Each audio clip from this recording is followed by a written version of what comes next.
So you're hanging out with the crew of Dimino 305, and it is a nice morning, 7:18 in the morning.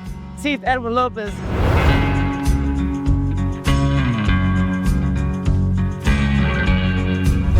So a natural disaster is on the way.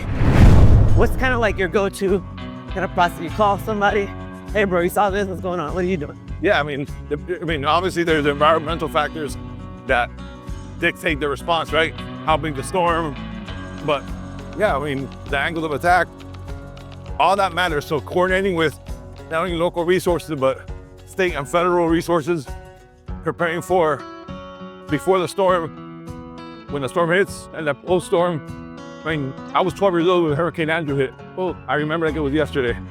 And wow. That really taught us a lot here, to never underestimate a storm.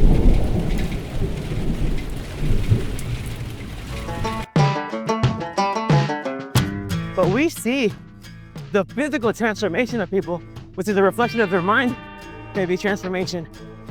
Like, when you see that happening, how does that make you feel? What is your thought process? It makes me feel proud. At the end of the day, we're in the business of being first responders. Yeah. We gotta get there. When 911's called, not only do we gotta get there, but we gotta perform. You may be fighting for your life.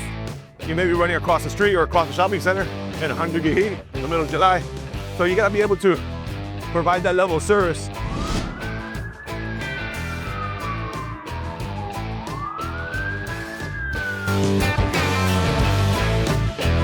You guys grew into an even bigger department, one of the biggest departments in the country. Yep. What's your mindset going into leading so many people every day? A mindset of never giving up, a mindset of never being comfortable, a mindset of leading from the front, a mindset of, like I said, leading by example, ensuring that you're connected, ensuring that the officers know that their voice is heard. That is what leadership is. Leadership is not to be in the comfort zone. Leadership is not to leave from the office. Leadership is not to sit behind my desk for 5 or 8 or 10 hours a day. Leadership is to not delegate all the work. Leadership is to be hands-on, lead by example, coach, guide, mentor. Do you ever get tired? I do, but I'm a human being. But I prioritize discipline over motivation every single damn day. Not every day I'm motivated. Some days I'm tired. Some days I didn't sleep. Some days I haven't eaten. Family stuff.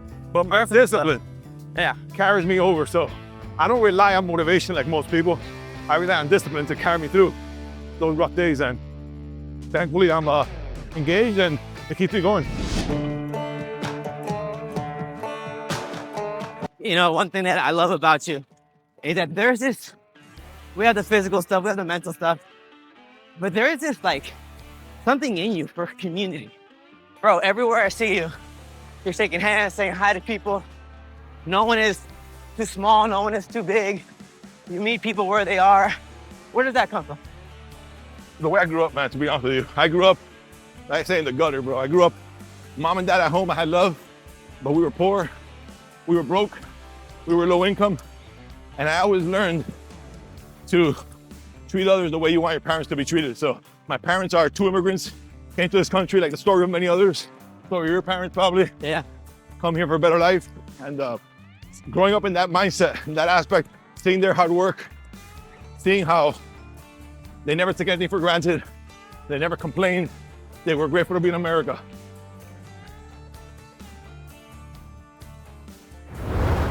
You have a huge event to find out coming your way. Yep. President Trump. Yep. He's always here. Yep. First, let's look at from one perspective. How does that make you feel to know that the President of the United States picked your city? My role is the safety and security of anybody who steps in our city. And I feel very grateful and honored that we have the President of the United States visiting our city.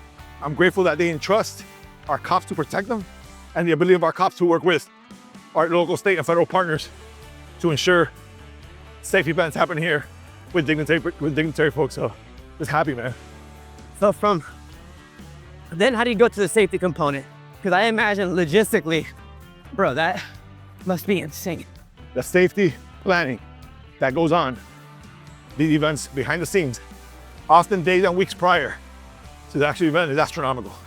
And to have an amazing, amazing team of detectives and cops who scour all points of data available, who coordinate with the Secret Service, coordinate with our partners in the county and all the other local agencies to really ensure that we have boots on the ground, multi-layered approach to the safety of the folks attending this event. It's not only presidential business, it's also large-scale events like concerts like we had here on National Day of Prayer here at the park, the G20 that may be bringing all these dignitaries here next year. You have the FIFA World Cup coming next summer. Doral will be ground zero. A lot of folks staying here on visits. So it seems like every month is something and they choose Doral. So it's a feather in the cap to the cops here and the city administrators here that help run the city. Guys, thank you so much in the city of Doral.